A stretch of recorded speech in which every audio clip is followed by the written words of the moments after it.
जी, अस्सलाम वालेकुम रहमतुल्लाहि व बरकातुहू। मेरा नाम Parvez Akhtar Al Khair educational charitable trust का चेयरमैन। ये मदरसा है और यहाँ जो बच्चे तालीम हासिल कर रहे हैं, तकरीबन 100 से प्लस बच्चे तालीम हासिल कर रहे हैं। ये यहाँ के फ़िरोज़पुर झिरका का मदरसा है। यहाँ पे पानी बहुत खारा पानी था। हम काफ़ी मरतबा इस मदरसे में आए थे तो हमें यहाँ खारे पानी मिलता था, लेकिन जब हमारे इस मदरसे के ज़िम्मेदार लोगों ने हमें बताया, हमारी संस्था को बताया कि यहाँ पे पानी बहुत खारा है, बच्चे आए दिन बीमार हो रहे हैं, तो हमारी ऑर्गेनाइजेशन की तरफ से इस मदरसे के लिए आरओ का प्लांट ये लगाया गया है। आरओ प्योरीफाई के लगाया गया है। इसमें क्या है कि जो टंकी का जो पानी आता है वो पानी फ़िल्टर होके बिल्कुल बिस्लरी जैसा पानी बनता है। यानी कि जो बच्चे जो हमारे जो बीमार होते हैं, उस बीमारी से बचाने के लिए बच्चों को खारा पानी से मीठा करने के लिए इसको यूनिट को लगाया गया है। तो इससे अब हमारे जो बच्चे हैं वो जो नई नई बीमारियां जो पैदा हो रही हैं, उससे बचने के लिए ये बच्चों के लिए अच्छी सुविधा लगाई गई है। परवेज भाई, इसकी बात करते हैं कि आप लोगों ने इस पर इसको आरओ जो मशीन जो लगवाई है, जो खारे पानी को मीठा कन्वर्ट कर रहा है, तो कितना खर्चा जो है इसमें आता है? इसमें लगभग मशीन की कीमत तो तकरीबन 12,000 से प्लस ही होती है और इसमें ये एक फ़िल्टर है, इसकी ज़्यादा कीमत नहीं होती। यानी कि 1 महीने में ज़्यादा से ज़्यादा 500-600 रुपये का खर्चा होता है। इतना बड़ा कॉस्ट इसका है नहीं है, लेकिन बेहतर ये है कि ये हर मदरसों में, हर स्कूलों में ये सुविधा लगाई जाए, क्योंकि इससे क्या है कि जो हमारे पानी आजकल जो TDS बहुत ज़्यादा बढ़ा हुआ है, तो इस TDS को आप ख़त्म करके ये अपना अच्छा पानी घरों में भी इस्तेमाल कर सकते हैं, स्कूल के लिए भी इस्तेमाल कर सकते हैं।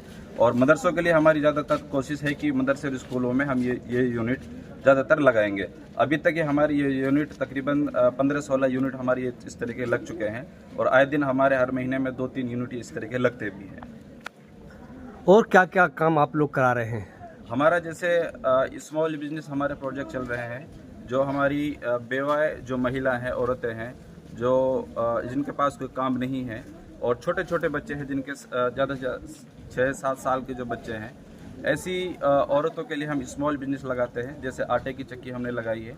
अभी रकबर का जो कांड हुआ था, उसकी वाइफ के लिए भी हमने अभी आटे की चक्की लगाई थी।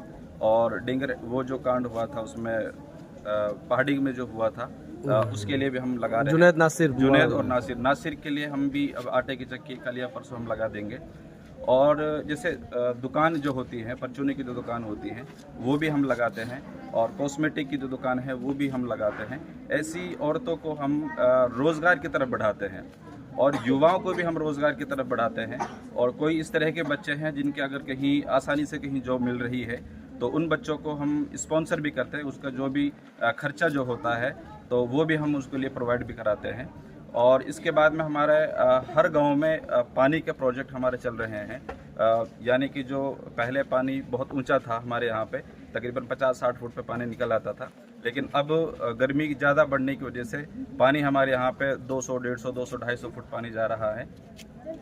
तो गांव में हर परिवार इसको बोरवेल को नहीं कर सकता है, तो हमारी ऑर्गेनाइजेशन इस चीज़ को सपोर्ट करती है कि 10-15 घरों को इकट्ठा करके उसमें एक बीच में हम बोरवेल लगाते हैं। उस बोरवेल से क्या है कि पूरे गांव के लोगों को सुविधा हो जाती है।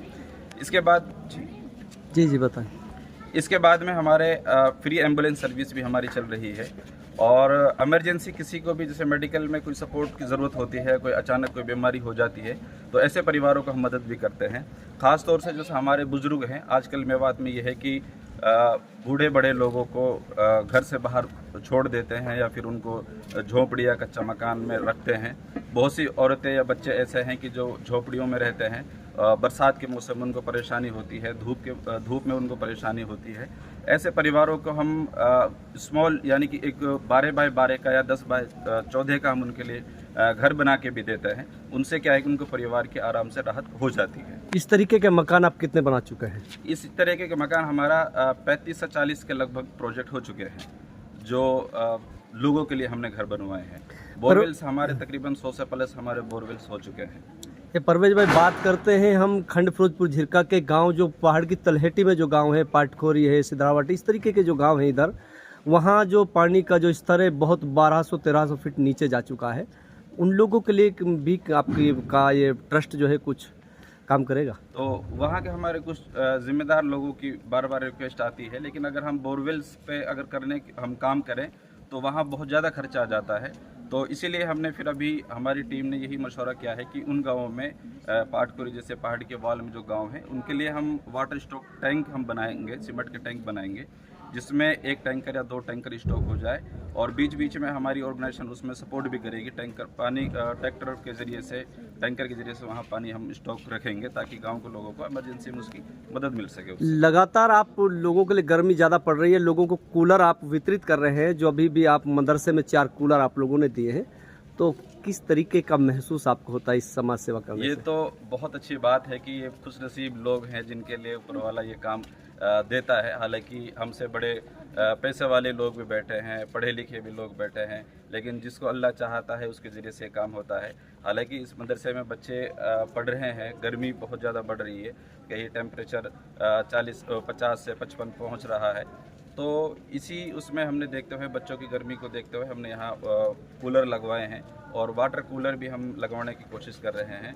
अभी काफ़ी मदरसों की रिक्वेस्ट है तो उनके लिए भी हम कूलर पहुँचाएंगे। ये लगातार देखा जा रहा है कि आप मीडिया से बहुत दूर रहते हैं, कि मीडिया के सामने आप कम आते हैं, और जो है हिडन रूप से आप लोग समाज सेवा करते हैं। आखिर इसके पीछे क्या राज है? असल में जो खिदमत खल्क है ना, वो क्या है कि पता नहीं लगना चाहिए, यानी कि हम किसी की अगर मदद कर रहे हैं तो वो जाहिर यूँ ना होना चाहिए कि हम किसी की मदद कर रहे हैं। असल जो मदद है हमारे जो हदीस में है कि एक हाथ से दूसरे हाथ को किसी को पता ना चले, क्योंकि उसमें क्या है कि आजकल क्या चल रहा है, सोशल मीडिया पर ट्रेंड चल रहा है कि मैं किसी की मदद कर रहा हूँ और सामने वाले आदमी को हम बदनाम कर रहे हैं। तो हम इस तरह का काम नहीं करते। हम चुपचाप किसी दूसरे की अगर मदद करते हैं तो चुपचाप उसके हाथ में हम जाके ऊपर उस परिवार की हम मदद करते हैं। अभी कोरोना काल में भी आप लोग जो है कहीं दवाइयाँ वितरित करते हुए नजर आए, कहीं पल्लर तिरपाल देते हुए नजर आए, तो इस तरीके के कारोबार आप कितने लंबे समय से आप करते आ रहे हैं? तो ये हमारे शुरू से ही चलता आ रहा था, लेकिन पहले हम खाली जैसे अपनी पॉकेट मनी से थोड़ा बहुत खर्चा हम करके लोगों की मदद करते थे। तब हमें लगा कि भाई डिमांड बहुत ज़्यादा बढ़ रही है, लोगों की डिमांड बहुत ज़्यादा आ रही है, तो फिर हमने अपनी ऑर्गेनाइजेशन कायम किया अल खैर एजुकेशनल चैरिटेबल ट्रस्ट के नाम से। तो हमारे पास में 12 ATG भी है। हमारे साथ डोनर हजरात जो जुड़े हुए हैं वो हमारे साथ लगातार मदद करते हैं, और उनकी मदद से हम लोगों तक मदद पहुंचाते हैं। अच्छा, काफ़ी मेवात के लोग भी कहते हैं कि काफ़ी लोग आपको लोगों का जो है मदद करना चाहते हैं। अगर कोई दिल से अगर मदद करना चाहता है, डोनेट करना चाहता है, आपके इसमें सहयोग करना चाहता है, तो किस तरीके से वो आप लोगों का सहयोग कर सकता है? अगर कोई मेवात का कोई भी डोनर अगर हमारे साथ में आकर काम कर सकता है तो वो अपनी रकम हमारे साथ मिलके गरीब लोगों तक पहुंचाए। ज़रूरी नहीं है कि वो हमें दे, क्योंकि वो हमारी टीम की मदद ले सकते हैं। जहाँ पे भी गरीब जो लोग हैं उनकी हमारे पास रिक्वेस्ट बार बार आती रहती है, तो हमारी टीम आप लोगों के साथ जाएगी और हम बताएंगे कि भाई किस लोगों की मदद करनी है। तो कोई भी अगर डोनर हमारे साथ में जुड़ना चाहता है वो अपने हाथों से ही हमारे लोगों की मदद कर सकता है। तो आप किस तरीके से चिन्हित करते हो कि ये लोग, इन लोगों को जो है ज़रूरत है? तो ज़्यादातर तो लोगों के हमारे पास फ़ोन आते हैं। फ़ोन आने के बाद में हम गांव के मुखिया से पूछते हैं कि भाई फलाना शख्स है कि आपके गांव में वो मदद के लिए बोल रहा है, वो गरीब परिवार है, क्या उनकी हम मदद कर सकते हैं। तो उसमें से फिर क्या है कि हमारी टीम अलग से जाती है, वहाँ पे उनको चेक करती है, उनको घर को चेक करती है।